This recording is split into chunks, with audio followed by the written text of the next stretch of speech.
Hi, my name is Shannon Dale Stott, and I have been performing and teaching improv for over 20 years, and I love it. I'm making these videos now to help guide you through your improv journey. So if you have questions, comments about improv on stage, off stage, where to find it, how to get involved, leave them in the comment section and I will address them there or in a video. So today we're talking about naming and the importance of naming people, things, and emotions on stage. You're in the middle of a scene and your instructor says something like, hey, name that person. Why? Is it because the scene is so realistic that your scene partner needs a name because, in reality, people have names? Yes, but that's just the surface. The deeper part of it is when you name something, when you name anything, you have an emotional connection to it. And once you have an emotional connection to something, you have a relationship. And the basis to any good improv scene is relationship. Relationship, relationship, relationship. It's why we name our dogs. It's why we name our plants. It's why we name our cars. Once you name something, you have a relationship to it. And once you have a relationship, you either care for it or you hate it, or you want to see it survive or you want to see it destroyed. But because you've named it, you have a relationship. Now, when you are on stage, these are the three things that I would like you to start trying to name. One is your environment. Where are you? Let's put a name to it. It's the same reason why when you ask your friends where you're going to coffee or lunch, they don't say 111 3rd Street. They say Jim's Coffee. That's what they say. They give you the name. Because once you know you're going to Jim's Coffee, you have an emotional response. Oh, I love Jim's Coffee. I love Jim. I hate their coffee. I don't want to go there. It's the same thing on stage. Once you say, oh, we're going to, or we are in Roberta's red flag house, where they serve red flag tea, red flag tea. I'm improvising here. I love red flag tea. I love Roberta. And you have a relationship that is built just on naming the thing or the place that you're in. The other thing that I want you to begin to name is your friends. Obviously, the people that are on stage with you. If you can give them a name, naming them goes through those same three emotional stages. You name them, you have a subconscious or conscious understanding of that name, like a feeling that comes up. And because you have a feeling, you begin to build a relationship. The same reason why when you meet somebody or see someone who you haven't seen for a really long time, you don't ask them, oh, what was your favorite color again?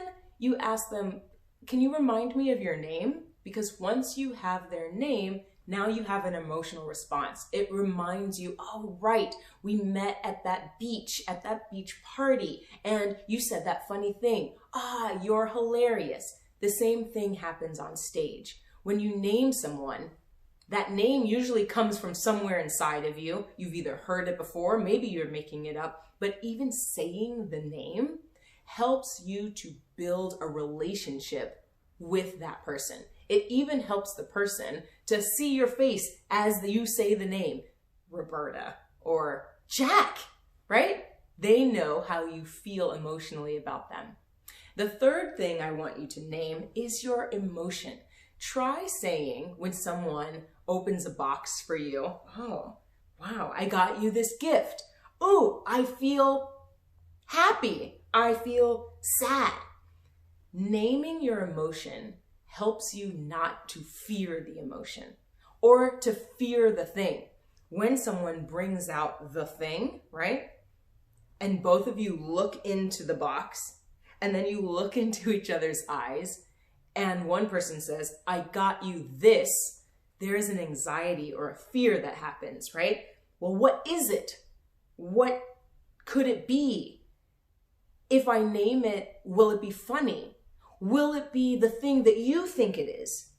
Trust me, it is just empty space. So naming it will take away the fear of what it is. It can be anything. It could be a house. It could be a car. But name it. Give it a name, and that will take away the fear. That makes me think of that story. Oh, there we go. That makes me think of the Harry Potter stories. He who shall not be named, right? We are afraid of it because we're not naming it. There are lots of other reasons why we're afraid, but giving it a name feels like we will have power over it. But we don't want to have power over it in the story. We want to remain afraid. Yes? Because otherwise there's no story. But in improv, the more time you take not naming the thing, the less emotional connection you make to it and to the other players. And so you're stalling, you're feeling stalled in that scene. What I want you to take away from today is, 1, the importance of naming. Why we name. That's 1. Why we name, give it a name, because it gives you an emotional connection. And once you have an emotional connection, you feel like you have a relationship. And once you have a relationship, you have a solid scene. That's 1. The other thing I want you to take away, the 3 other things I want you to take away is what to name. I want you to try naming your environment. Name the place you're in so you have a connection to it.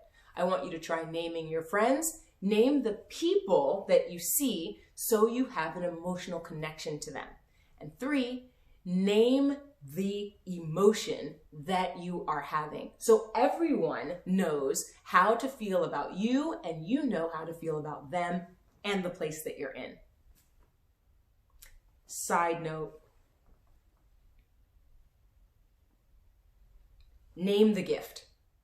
Just name it. It's empty space. Everyone is going to love whatever it is. And that will take some fear away and some anxiety away about what it is. All right? Just name the gift. It's okay. All right. If this has helped you in any way, then give this video a like, subscribe to the channel, and if you want to get deeper into the emotional part of improv and how it helps to heal off of stage, not just on stage, look me up on Patreon. I am on patreon.com/Shannon Stott. Okay, I hope to see you on and off the stage. Happy improvising.